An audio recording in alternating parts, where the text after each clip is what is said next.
RRB, l'invité du matin.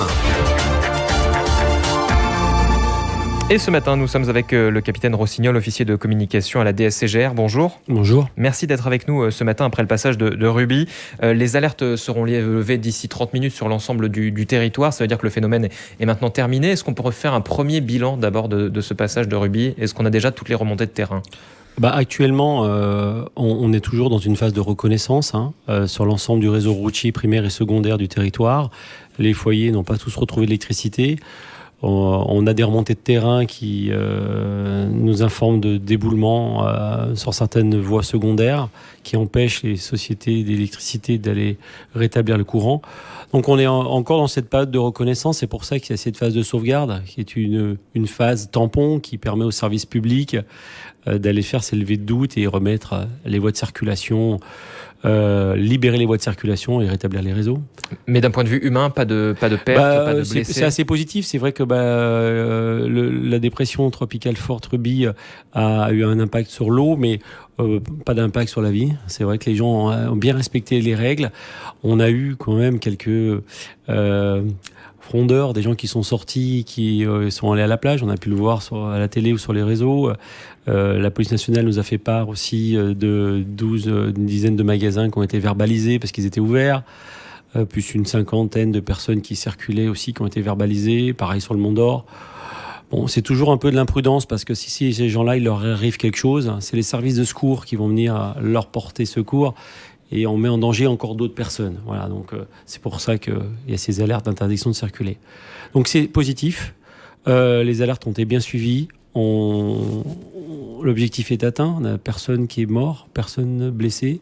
Donc c'est bien, on commence à être rodé et la population est assez résiliente, donc c'est vrai qu'elle a bien suivi les consignes. Vous parliez tout à l'heure d'axes secondaires avec des éboulements, c'est le cas notamment pour rejoindre Canala avec des difficultés, le col d'Amieux en ce moment. Écoutez, voilà, j'arrive du centre opérationnel, ce matin on a une remontée de terrain des gendarmes sur Canala, col d'Amieux, on aurait un éboulement, ce qui empêche les techniciens de EC d'aller rétablir l'électricité sur Canala.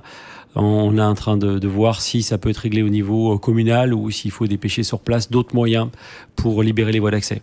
Donc là, vous pouvez vous appuyer aussi sur des équipes importantes pour déblayer ce genre d'éboulement. C'était quelque chose que vous aviez prévu, envisagé ? On était plus ou moins prêts parce qu'on a déjà mis un dispositif de sécurité civile prévisionnel pour le référendum, comme l'État l'avait fait pour les forces publiques. Donc on a une équipe de 29 personnes projetables sur tout le territoire. Donc ils étaient d'astreinte et on est prêt, on est toujours prêt à y aller.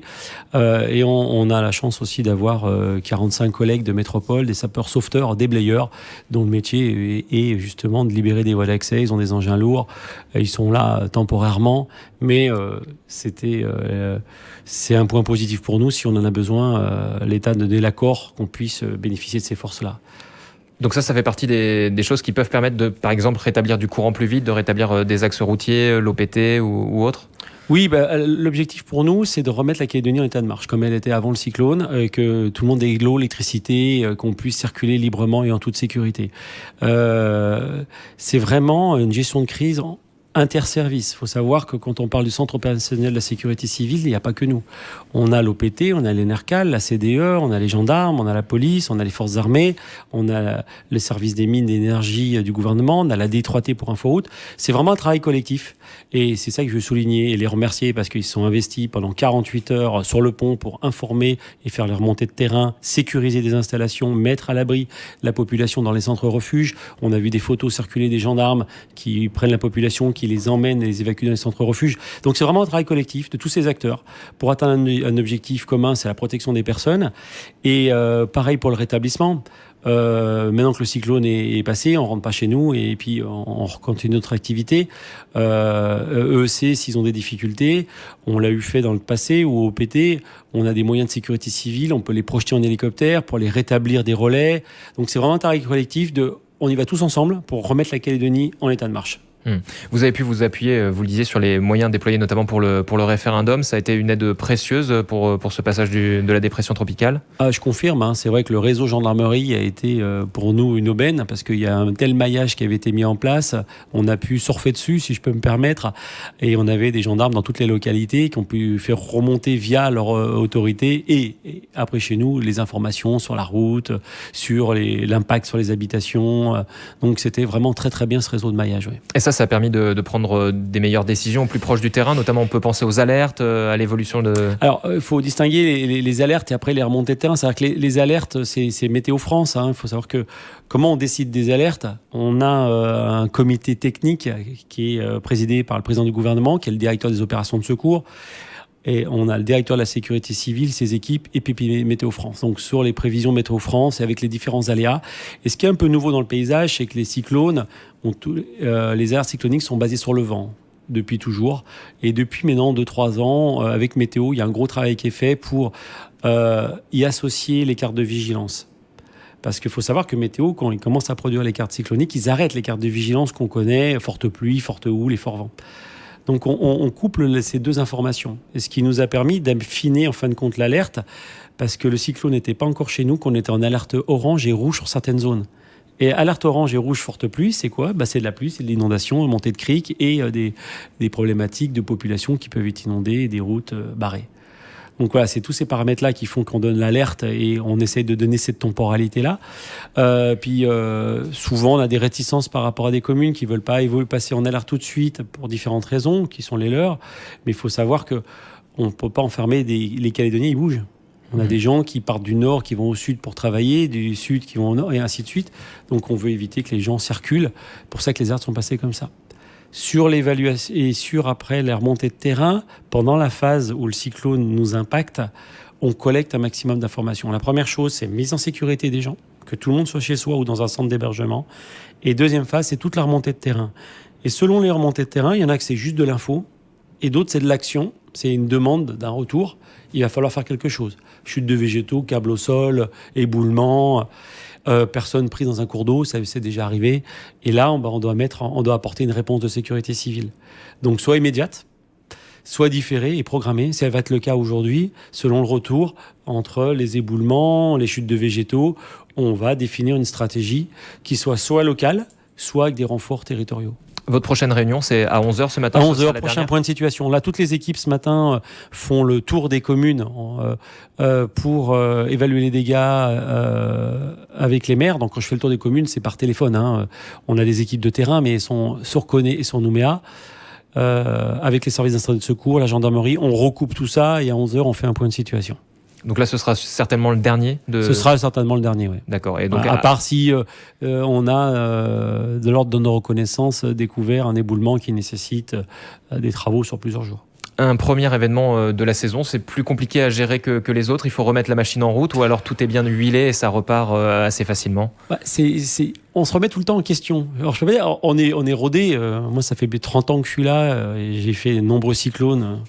Parce qu'avant, j'étais à la sécurité civile d'État pendant de nombreuses années. Donc, c'est vrai qu'on connaît, mais un phénomène n'est jamais le même par rapport à un autre. Quand on a connu Erika et puis quand on voit Ruby, c'est pas du tout les mêmes impacts sur la population. On n'est jamais rodé parce qu'on se remet toujours en question. Nos outils, est-ce qu'ils étaient performants? Est-ce qu'il faut pas les améliorer? Et justement, on est sans cesse, à la fin du cyclone, on fait à la fois le retour d'expérience du terrain, mais aussi de notre gestion. Est-ce qu'elle était bonne, pas bonne? Est-ce qu'il faut l'améliorer à la fois en interne, en matière de communication? Et on essaye de plus en plus de trouver d'outils pour que la population puisse avoir l'information en live. Là, il y a un gros travail qui a été fait par la D3T sur Inforoute, avec une carto qu'on a partagée. On va aller plus loin que ça. On aimerait que sur cette carte, on y affiche aussi les coupures d'énergie et d'autres paramètres pour permettre à tout citoyen qui est encore connecté, je veux bien dire, parce que c'est vrai qu'à cyclone, on peut avoir des coupures d'électricité. Sinon, ils écoutent la radio. Voilà, pour avoir de l'information en temps réel. Voilà. Ouais. On va démultiplier toutes les sources en fin de compte de communication. Bientôt, la sécurité civile va avoir son propre Facebook, ce qui est une première, parce qu'il faut savoir que la sécurité civile fait partie du gouvernement. Et il n'y a que le gouvernement qui a un Facebook. Donc on a l'autorisation d'avoir un Facebook spécifique sécurité civile, justement pour démultiplier les moyens de communication et d'alerte aux populations. Donc là, le numérique, c'est vraiment l'avenir pour la sécurité civile, que ce soit pendant une crise pour communiquer, mais aussi pour remonter les informations. C'est vraiment là-dessus que vous allez tout tabler. C'est un gros avantage. En plus, on avait un autre paramètre à prendre en compte, c'est le Covid. C'est-à-dire qu'on reste en crise Covid. Donc, quand vous avez une salle de crise et celle de la sécurité civile fait 35 mètres carrés, que habituellement on est 25, c'est compliqué. Donc, c'est vrai que la nouvelle la technologie, la visio, ça a été extraordinaire. Alors, faut-il qu'il y ait toujours du réseau, mais la plupart le siège des acteurs sont sur le territoire, les acteurs de sécurité civile, et c'est sur le territoire de Nouméa. C'est fibré, donc on a pu avoir une bonne communication. Donc, on a privilégié la visio, donc c'était vraiment très bien. En plus, ça permet de limiter les temps de parole. Chacun s'exprime en son temps, donc ça évite la couille quand vous êtes 25 dans une salle de crise. Donc, la nouvelle technologie, oui. On a aussi maintenant des drones qu'on n'avait pas avant, avec des caméras thermiques pour aller faire des reconnaissances ou porter secours, parce que les drones ont des systèmes de grappin, on peut lâcher des cordes, voilà. Donc on démultiplie les outils de nouvelles technologies, ça a beaucoup d'avantages, on prend des retours d'image en direct au centre opérationnel et mieux réagir sur les idées de manœuvre, ce qu'on va y apporter en réponse de sécurité civile. Et donc l'équipement, ça va passer aussi par un déménagement de votre centre opérationnel. Oui, il faut savoir que la sécurité civile a implanté dans 2 petites villas. C'était le début de l'histoire. Et puis on a grandi. Et puis très vite, on est tout le temps en interservice. Et c'est trop petit. 35 mètres carrés, c'est un peu petit. On n'est toujours pas fibré. On a du câble en cuivre. Donc nos sièges de la direction de la sécurité civile est l'ancien CHT. Et on a en projet l'année prochaine de déménager sur un plateau qui fera 450 mètres carrés et qui permettra de regrouper tout type de crise. On a vu que le gouvernement est en train de gérer la crise Covid avec le PCO. Il faut savoir que le PCO, qu'on a tout le temps entendu parler, était dans les salles longues du mariage du Méridien. Et a fonctionné grâce au Wi-Fi du Méridien. Donc vous voyez bien qu'on a nécessité de s'équiper vraiment de salles de crise équipées, dotées, sécurisées pour pouvoir faire face à tout type de risque, que ce soit une pandémie, que ce soit une crise cyclonique ou autre. Et vous viendrez nous en reparler. Avec plaisir. Merci beaucoup en tout cas d'avoir été avec nous, capitaine Alexandre Rossignol. Je rappelle que vous êtes officier de communication à la DSCGR.